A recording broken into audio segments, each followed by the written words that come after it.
ایسا ممکن ہے کہ میں مالدار ہو سکتا ہوں؟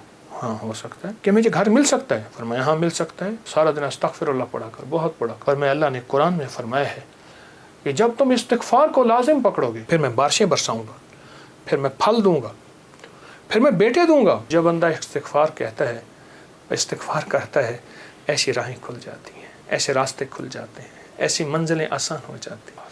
حضرت امام حسن کا یہ وہ گھرانہ ہے اہل البیت کا، جن کی برکتوں سے معاشرے کو، زمانے کو دنیا بھی ملی، دین بھی ملا، عشق بھی ملا، حرمت بھی ملی، عزت بھی ملی، وقار بھی ملا، مانگنا بھی ملا، رونا بھی ملا، اشک بھی ملے، آنسو بھی ملے، اور اللہ کے خزانوں سے لینے کا مزاج بن گیا۔ اللہ سے لینے کا مزاج انہوں نے بنایا۔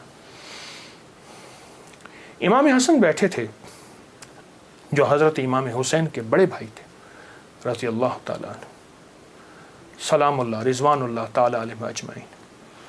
تو آپ کی خدمت میں ایک شخص آیا، کہا کہ فصل جو ہے وہ میری بہت زیادہ، اس کی کھجور کی بارش ہی نہیں ہے، اور میں نے کچھ جو بیے ہوئے ہیں، کچھ فلاں چیز ہے، بارش ہی نہیں ہے، بارش کی دعا فرما دے۔ فرمایا دعا کرتا ہوں تو ایسا کر، سارا دن استغفر اللہ پڑھا کر، استغفر اللہ استغفر اللہ استغفر اللہ استغفر اللہ۔ وہ چلا گیا۔ ایک اور آیا، یرسل السماء علیکم مدرار، بارش۔ ایک اور آیا، کہا کچھ بھی نہیں ہے۔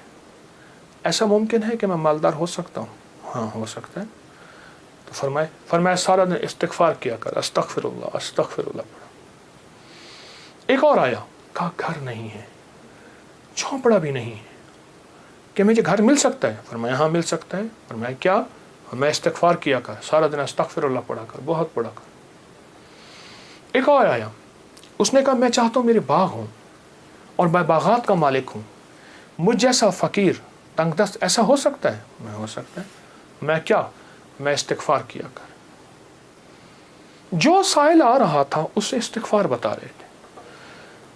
جب سارے سائل چلے گئے تو غلام نے پوچھا آقا آج آپ نے ہر بندے کو استغفار ہی بتایا ہے، کیا وجہ ہے؟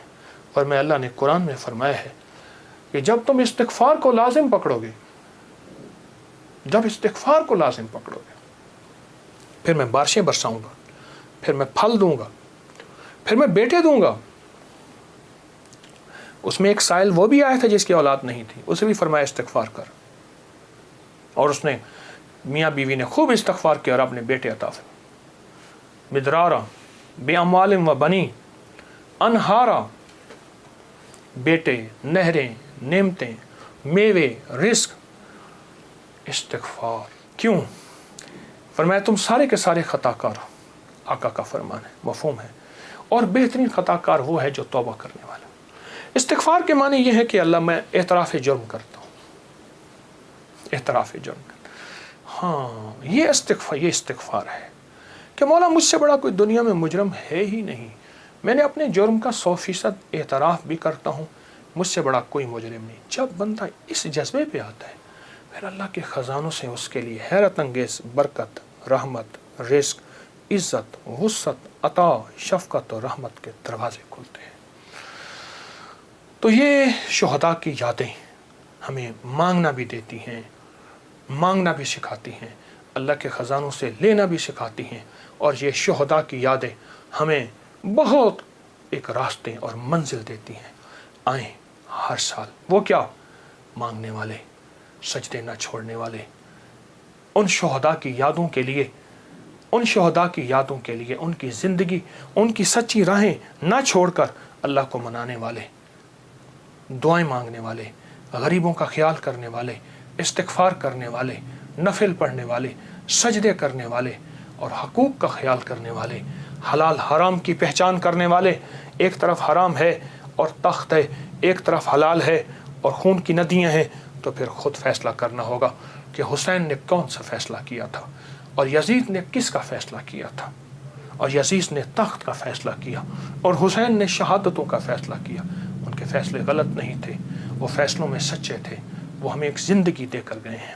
مجھے بھی آپ کو بھی، مجھے بھی آپ کو بھی اس زندگی کو سوچنا ہے اور اس زندگی کو سوچ کے آئندہ کے لیے اپنا لائے عمل کام قائم کرنا ہے.